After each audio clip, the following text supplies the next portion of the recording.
All right. Hi, everybody. Happy Tuesday. So, we're going to do our social studies lessons kind of like this. I'm just going to give this a quick intro. I'm going to use this program that we have here to record my voice while I share these presentations, and we're going to act like we're in class with you taking down notes and following along with me this way. The nice thing about this is that you can pause and rewind if you need to, which was something that you could not do in class, but you can do now. As you can see from the title right here, we are going to be doing some review, and then I want to share some new stuff with you. The reason why I want to do this review is because everything we've talked about so far is going to be really important for us when we're talking about our new stuff here. So I'm going to pause here for a moment, and I just want you to take a look at the pictures I put up here and see how many of these that you recognize, how much you remember about those things. So take a moment, pause, take a look at this screen, pause it, and talk to someone who's around you and tell them what you remember about this thing.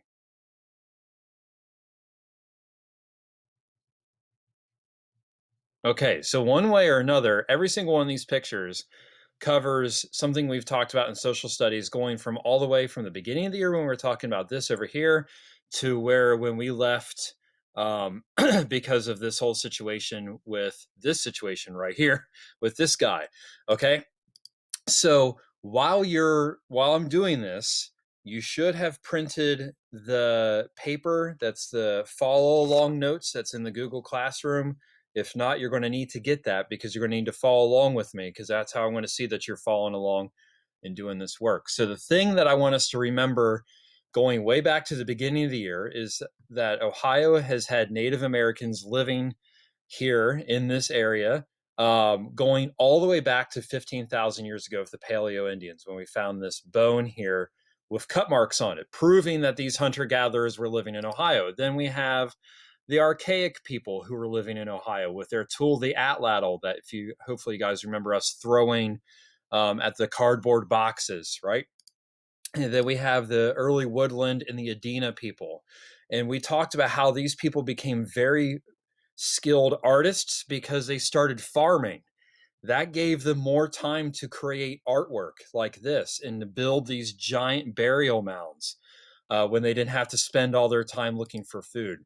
We talked about the woodland people, the Hopewell, the effigy pipes that they made, the rituals that they had, how they traded with tribes from across the country because we find all these materials in burial mounds in Ohio. And these materials don't come from Ohio like shark teeth here from the Carolinas. We don't have shark teeth in Ohio, but here we're finding them in these Hopewell burial mounds.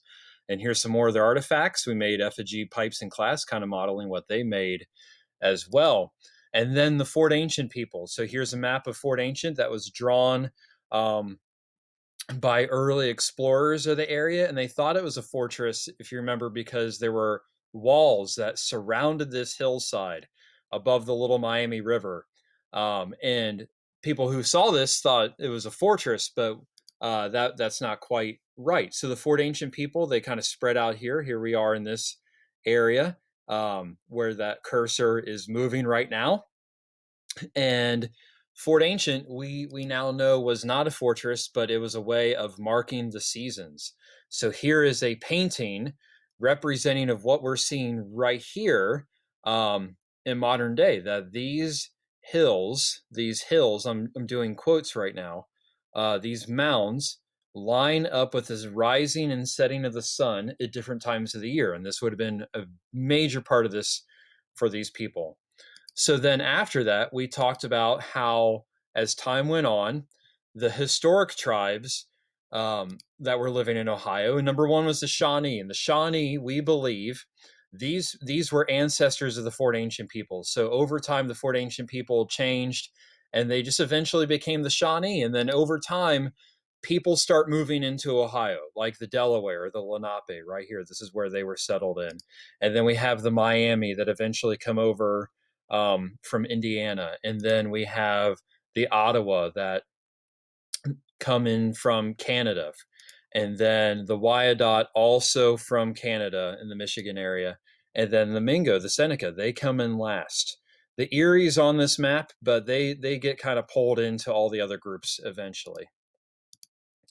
And we talked about how these nations, they either belong to the Iroquois, sorry, that keeps popping up there, or they belonged to the Algonquin. And if you remember me saying this before, the Iroquois and the Algonquin, they did not always get along with each other. These nations were enemies of each other, and for that reason, there was a lot of fighting between these groups. So all those tribes, those nations, if you remember, they belonged either to the Iroquois or the Algonquin. And then we talked about who was aligned with which group. So the Shawnee were Algonquin, the Delaware were Algonquin, Miami were Algonquin, the Ottawa were Algonquin, and then the Wyandot were Iroquois, and the Seneca were Iroquois. So we have this for the groups in Ohio at this historic time were Algonquin, and two of them were from the Iroquois nations. And here's what's going on. If you remember us talking about this, these groups moved in from all these directions because warfare was pushing them out of their homes where they were living before. So they had to flee and eventually found themselves in Ohio and settled in there where they were safe from the fighting that was happening in places like Pennsylvania and New York and things like that. So a lot of these Algonquin groups had to leave because the Iroquois, Pennsylvania out around this way and upstate New York further, where this mouse would have been, where that map would be, that fighting pushed them out of there. So their homes, we talked about how they lived in longhouses, right? Those are Iroquois groups. And these were large buildings that could house several families, kind of like an apartment building. And the wigwam, that was more, Algonquin. And these were maybe like for one or two families. So kind of a smaller home setting. And we talked about this. Do you remember what this map was showing? Right? Because we're getting into this part where the French and English, they start moving into the Ohio territory. Clairon de Blainville starts planting these lead plates going down the Ohio River, saying all this land belongs to France. And meanwhile, England is doing the same thing because they want the Ohio territory for themselves. And the whole time they're doing that, all of those tribes are still here, right? The Shawnee are right in here. The Miami's right in here. So Ohio is not empty. Remember that, right? We talked about that. And then that gets into this meme, if you remember us looking at this. England and France were two hungry dogs that wanted the Ohio River Valley for themselves, and they were not going to share. And one of the main things was they wanted beaver, right? They wanted those pelts. That was big money for them back then, right? Those soft, waterproof pelts. And they could trade those pelts with the native tribes for things that they wanted. They wanted the pelts, they wanted the metal tools and the guns, right? So we talked about that. And then this continues. They're trading with England, they're trading with France back and forth. Different groups are trading with different groups at different times. Some of the deals go well, some of them don't. And then eventually the French and Indian War happens. If you remember seeing this map, here is land that England had for their own, they claimed. Here is land where France claimed, and right here in the middle, and this is us right here, this is where a lot of fighting was going on. So this is where we get into that fighting, right? The French and Indian War, that is a terrible, terrible conflict that happens in North America and in other places as well, but North America is the center of it. That's what they're fighting for. So these are the groups, right? So the Shawnee, the Ottawa, the Delaware, and the Wyandot, they side with France. They're pretty steady with France, right? On the other hand, England has the Mingo and the Seneca, and also part of the Wyandot. The Wyandot split. So here you can see Ohio is basically split with the native groups where they're fighting with each other because they're on opposite sides. Here, England is promising these guys, if you help us win, we'll take care of you. France offering these people, if we talked about this in class, if you remember, if you help us win, we'll take care of you as well, right? But after several years of fighting, England wins, which puts the French aligned native groups in bad shape. And the British groups feel like they're in better shape. And here, if you remember us looking at these pictures before, we talked about how fortresses were a big deal. Now, all of this is important because we're getting into a second part of our history discussion, I guess you could say, where all of this old stuff comes back up because these fortresses that were built during the French and Indian War, they're not torn down. They're still up and they're still being used, and they're going to be used later on and they'll come back to it. If you remember me showing you this one, here's a picture of Fort Niagara near Niagara Falls.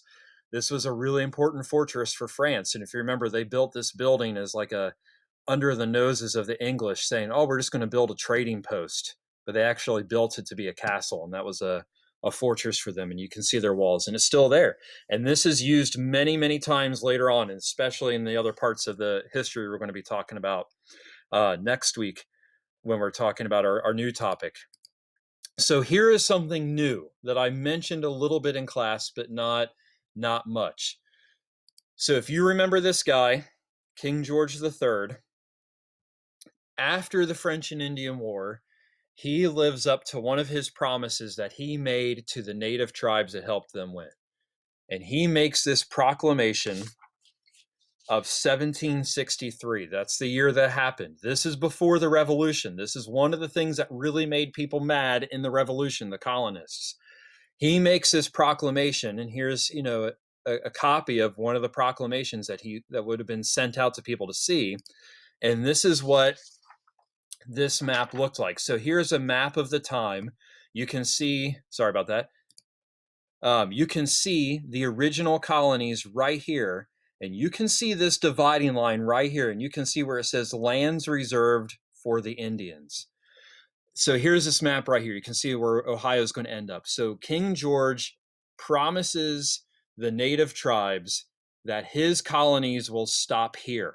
Nobody will cross that line and move into this land. That's the promise he makes. That makes the colonists really, really mad. The colonists are really, really angered by that. George Washington is one of those people who's really angry about that because at one point, the king promised them, if you help me win against France, I will give you guys this land as payment. So George Washington specifically is one of those people who's really mad because he has been promised land in this area, while at the same time King George has promised the tribes that he will give them this space and no one will move in there. So it's one of those deals where he has promised two groups of people, the same thing. So what happens is colonists start moving over this line anyways. It's kind of like when there's a rule that you don't like and you end up just thinking, well, I'm just going to go ahead and break that rule. I'm just going to do what I want. Well, that causes a lot of fighting here because they've been promised, and this is the area that they both want, right? They want to keep their land. All those tribes in Ohio want to keep their land because they've already been pushed out too many times, right? But these people, they want this land because that was how they were going to get paid. So this is leading up to the Revolutionary War, right? We talked about that. So one of the causes of the Revolutionary War, if you remember, was French and Indian War. England paid a ton of money for that war. So they needed taxes. If you remember seeing this was a thing that the colonists drew, making fun of the stamp tax. And when the colonists went to the king and talked about their problems, the king did not care. So if you remember our game, the king didn't care because he needed the money. That was their job as colonists, was to pay those taxes. So they started protesting. And because of those protests, the king really cracked down on them and did the Intolerable Acts, which was blockading Boston. No one can get in and out. So this is all review stuff. We talked about this stuff before, but these were terrible acts that they just couldn't stand. And that brought the colonies closer together. So we talked about that in class. It's like when you and a sibling get in trouble together, that brings you guys together because you're suffering together under these harsh rules. So we end up winning the war against England. Battle of Yorktown, we talked about that. Lafayette helps us out. He brings in French troops. George Washington is there. James Armistead was the spy who gave us plans to help us. Cornwallis, the British Commanding officer finally says, you know what, that's it. We've lost enough men. He says we got to stop, and finally the leadership follows. Here's a drawing of that. Here's a battle map. It's kind of neat if you want to pause and look at that a little bit closer. Here's something I showed you in class. If you remember what that is, this was supposed to be a finished painting of the Treaty of Paris, where our delegates from the United States are signing the treaty with the British. And the British were so frustrated that they lost to us that they refused to sit for the painting. So the painting is only partially completed because, in my opinion, it seemed like England was kind of being sore losers. They did not want to be in the picture with the people who had beaten them. So what that does, and this is getting into our new topic now, that line that King George drew in that proclamation and said, everybody has to stay over here. This is for the Native Americans. You guys stay over here. Now that we are our own country, that line is gone. We're going to spread out as far as we can. So this is getting into what you are going to be learning about tomorrow when you do your research, and what we're going to be talking about next week. Massive amounts of people from this area are going to start rushing into the Ohio territory, this area right here, by the thousands. And that is going to bring a lot of conflict, because these tribes living in this area, now I'm talking about Ohio because that's us, but it's happening everywhere. There's going to be a lot of fighting because these people are protecting their homes, and these people are wanting to spread out to have a new home. And that causes a lot of conflict. And Ohio is, again, right in the middle of it. We were in the middle of it for the French and Indian War. We're in the middle of it again in this next topic. So tomorrow, I'm going to give you a quick heads up on this. Tomorrow, you are going to be doing some research on these 4 famous Native American leaders who lived in Ohio, in Indiana and Kentucky, but Ohio was their main base, I guess you could say, their main area where they were living. You may look at them and say, hey, I remember this guy. I remember seeing this picture, maybe these guys as well. Some of these, like this leader right here, are just artists' ideas of what they looked like at the time. These are just sketches and drawings. Remember, no photography. So these are 4 Native American leaders we're going to be talking about all next week, especially these 2 guys. These 2 guys, their story is amazing, and I love talking about that. So I'm going to spend an entire day talking about just them because their story is amazing. But then also there are these 3 American leaders. These 3 guys are veterans from the Revolutionary War, and the 3 of these guys are real close to General Washington, or at this time, President Washington. These guys fought with Washington during the Revolution, and he picks the 3 of them to go after these 4 guys. Because these 4 guys right here are causing a lot of problems for the Americans in Ohio. These guys are fighting to protect their home. These people here are fighting to expand their country. So tomorrow, you're going to download a Google Doc that looks like this. It looks very similar to our books that we had in class. You're going to have bit.ly addresses that are going to take you to 2 websites, and your job tomorrow is going to be to look through these websites, look up their names, right? Here's Little Turtle. We talked about him earlier in the year. Here's his Native American name that I am not going to try to pronounce because I do not know how to pronounce that name, just like Blue Jacket's name right here. Right? So you're going to be taking down notes on what you learn about these people. And I want you to then write down or share a fact, just one fact about one person on our Google Classroom so people can see that.